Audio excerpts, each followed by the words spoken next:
పద్మశ్రీ మందకృష్ణ మాదిగ పోరాట ఫలితమే ఎస్సీ వర్గీకరణ చట్టమైందని, ఎస్సీ వర్గీకరణ చట్టబద్ధత తెలంగాణ రాష్ట్ర అసెంబ్లీలో చట్టబద్ధత కల్పిస్తూ అసెంబ్లీ తీర్మానాన్ని స్వాగతిస్తున్నాం. తెలంగాణ మాదిగ అమరవీరుల ప్రాణత్యాగం, అదేవిధంగా ఎంఆర్పీఎస్ వ్యవస్థాపక అధ్యక్షులు పద్మశ్రీ మందకృష్ణ మాదిగ నాయకత్వంలో జరిగిన 30 సంవత్సరాల సుదీర్ఘ పోరాటం అనంతరం ఎస్సీ వర్గీకరణ చట్టబద్ధత రావడం పట్ల హర్షం వ్యక్తం చేస్తున్నాం. జగతేపూర్ మండల కేంద్రంలో డాక్టర్ బిఆర్ అంబేద్కర్ విగ్రహంకు పూలమాలలు సమర్పించి నివాళులు అర్పించడం జరిగింది.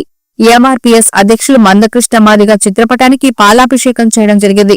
ఈ సందర్భంగా జేఏసీ మండల అధ్యక్షులు మాసపాక యాదగిరి, ఎంఆర్పీఎస్ మండల అధ్యక్షులు పోచంపల్లి రాజు, ఎంఆర్పీఎస్ మండల ఉపాధ్యక్షులు గణేష్, కురాడపు బాబు, మాదిగ జర్నలిస్టు ఫోరం ఎంజేఎఫ్ జిల్లా అధ్యక్షులు ఉర్జకుండ రామస్వామి, ఎంజేఎఫ్ జిల్లా ఉపాధ్యక్షులు శివదాస్ మీడియాతో మాట్లాడారు.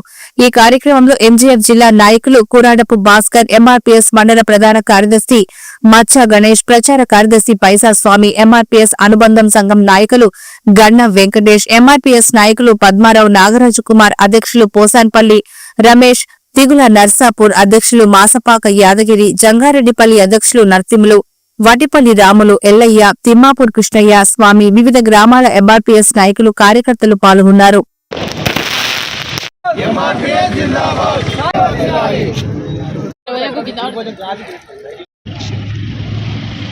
నిన్న తెలంగాణ అసెంబ్లీలో సీఎం రేవంత్ రెడ్డి గారి ఆధ్వర్యంలో 30 ఏళ్ల ఎస్సీ వర్గీకరణ పోరాటానికి నిన్న ఫలితం దక్కింది. అసెంబ్లీలో చట్టబద్ధత చేస్తూ అసెంబ్లీలో ఉన్నటువంటి అందరూ ఎమ్మెల్యేలు ఏకపక్షంగా ఐక్యగ్రీవంగా ఆమోదం పొందింది బిల్లు, ఎస్సీ వర్గీకరణ బిల్లు. ఆ బిల్లు చేసినందుకు కాంగ్రెస్ గవర్నమెంట్కు ఎంఆర్పీఎస్ తరఫున కృతజ్ఞత తెలియజేస్తా ఉన్నాం.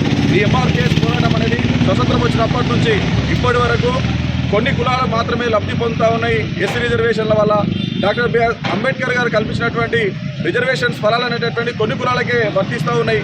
ఇక్కడ మాదిగ ఉప కులాలైనటువంటి 57 కులాలకి ఈరోజు అన్యాయం జరుగుతుందని చెప్పేసి శ్రీ మందశ్రీ మాదిగ గారు, మందకృష్ణ గారు ఎంఆర్పీఎస్ మాదిగ రిజర్వేషన్ పోరాట సమితిని స్థాపించి ఈ 30 ఏళ్లలో ఎక్కడ కూడా లొంగకుండా, పోరాటాన్ని పక్కదోవ పట్టకుండా, ఎన్ని ఒడిదుడుకులు వచ్చినా కష్టాలు వచ్చినా పోరాటాన్ని నిలబెడుతూ ఈరోజు ఫలాలను అందేటటువంటి దిశగా తీసుకొచ్చి వర్గీకరణ సాధించడం అనేటటువంటి జరిగింది. ఈ పోరాటాన్ని ఈ సుదీర్ఘకాలం చేసినటువంటి శ్రీ మందకృష్ణ మాదిగ గారికి మాదిగ జాతి అంతా కూడా ఎప్పటికీ రుణపడి ఉంటుందని చెప్పేసి మేము తెలియజేస్తూ ఉన్నాం.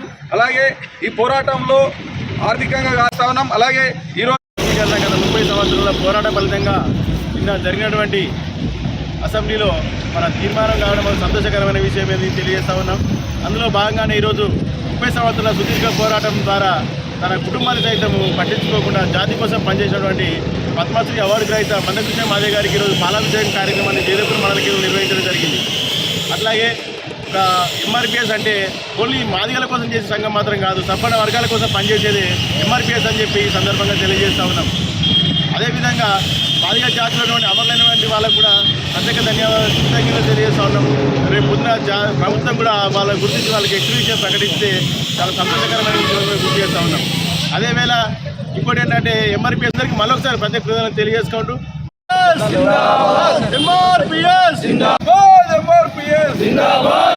గురై మాదిగ జాతిలో ఉన్నటువంటి మాదిగ ఉపకులాలు అయినటువంటి 59 ఉపకులాలలో మాదిగ ఉపకులాలకు జరుగుతున్న అన్యాయం మీద గౌరవ మందకృష్ణ గారి నాయకత్వంలో ఎక్కడో 1994 ఏర్పడినటువంటి మాదిగ రిజర్వేషన్ పోరాట సమితి 30 సంవత్సరాల తన సుదీర్ఘ కాలంలో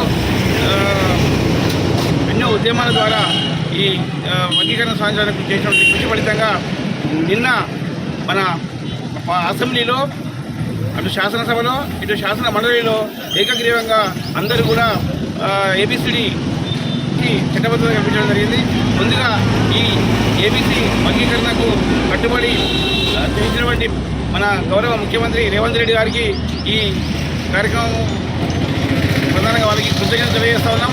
అట్లనే ఆ కమిటీ చేసిన అది శ్రీ పద్మశ్రీ మందకృష్ణ గారి నాయకత్వం.